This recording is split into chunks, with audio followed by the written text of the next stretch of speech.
नमस्ते, म रमेश पौडेल र यहाँहरूलाई स्वागत छ रमेश फाइनान्स युट्युब च्यानलमा। विगत 10 वर्षदेखिको पत्रकारिता र 4 वर्ष यता चाहिँ निरन्तर आर्थिक पत्रकारिता गर्दै आएको छु। इटरी एफएममा मार्केटिङ र बिजनेस टकबाट सुरु भएको मेरो पत्रकारिता इटरीमै भएको सञ्चारपाटी.com, त्यस पछाडि आएर काठमाडौँमा आएर the Nepal top, KTM voice, खबर अफ, रेडियो क्यान्डिडमा स्टक टक हुँदै अर्थपथसम्म आइपुग्यो। विगत 10 वर्षको पत्रकारिताको अनुभव र विगत 4 वर्षदेखि निरन्तर आर्थिक पत्रकारिता गर्दै आउँदाखेरि एउटा कुरा महसुस भयो मलाई। विशेष गरी मैले खबर अफमा हुँदाखेरि नेपालको सेयर बजारको विषयमै बेसी जति समाचार लेखेँ।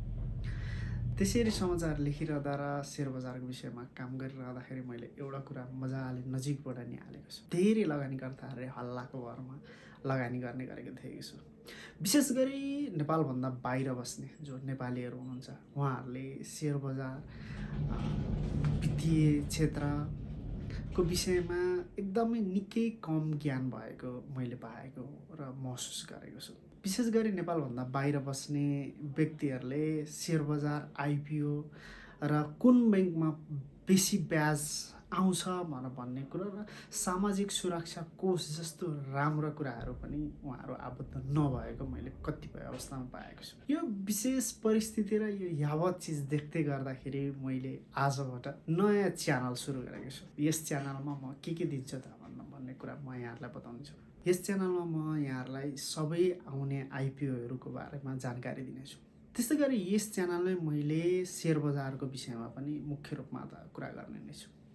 र त्यस पछाडि विदेशमा बस्ने व्यक्तिले कुनमा लगानी गर्ने, कति कमाउने व्यक्तिले केमा लगानी गर्ने र कति पैसा भएको व्यक्तिले कसरी लगानी गर्ने भन्ने विषयमा नै मूलभूत सिकाउँछु। यो च्यानलमा मुख्यतया म पैसा लगानी र लगानी वृद्धिको विषयमा नै केन्द्रित रहनेछु। विशेष गरी विदेशमा बस्ने र नेपाल आइसके पछाडि के बिजनेस गर्ने, कस्तो बिजनेसमा पैसा लगाउने, अहिले विदेशमै बसिरहँदाखेरि के कुन सेक्टरतिर पैसा लगाउने भन्ने विषयमा मूलतः म केन्द्रित हुन्छु। र नेपालमा बिजनेस गरिरहेका र बिजनेस गर्न चाहने व्यक्तिहरूको लागि कुन सेक्टर रोज्दाखेरि कस्तो हुन्छ र कुन सेक्टरमा जाने भन्ने कुरा पनि म यस च्यानलमा दिनेछु। र यो च्यानलमा म सेयर बजारमा लिस्टेड भइसकेका कम्पनीहरूको फाइनेन्सियल र तिनीहरूको चार्टको विषयमा त कुरा गर्ने नै छु। र तपाईँलाई पनि आफ्नो लगानी पैसा र सेयर बजारमा आउनु मन छ भने यो च्यानललाई अहिले सब्सक्राइब गर्नु होला। हामी आगामी भिडियोहरूमा भेट्ने नै छौँ। हस्त, नमस्कार, धन्यवाद।